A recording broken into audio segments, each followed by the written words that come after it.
ஒன்று என்ற பாடத்தின் மூலம் நிராகார மற்றும் ஆகார நிலைகளை சாகாரத்தில் அனுபவம் செய்தல்.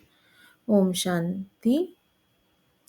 நீங்கள் வரங்களை அளிக்கும் வள்ளலை உங்களுடைய ஒன்று என்ற பாடத்தை உறுதி செய்வதின் மூலம் மகிழ்வடைய செய்தீர்கள் என்றால், அமிர்த வேளையிலிருந்து இரவு வரை ஒவ்வொரு தினங்களின் கடமைகளின் செயல்களில் வரதானங்களினால்தான் உங்களது பாலனை, நடத்தை மற்றும் பரப்பதாக இருக்கின்றது. அதுதான் ஒன்று என்ற பாடமாகும்.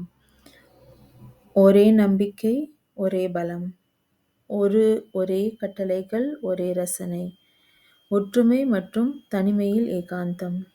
இந்த ஒன்று வார்த்தை தான் தந்தைக்கு மிகவும் பிரியமாக இருக்கின்றது.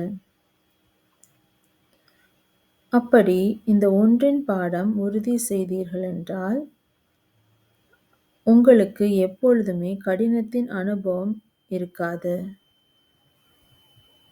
அப்படிப்பட்ட வரதானி ஆத்மாவுக்கு விசேஷமான வரதானம் பிராப்தி ஆகிவிடுகின்றது. அதனால்தான் அவர்கள் நிராகார மற்றும் ஆகாரத்தை சாகாரத்தில் அனுபவம் செய்கிறார்கள். ஓம் சாந்தி.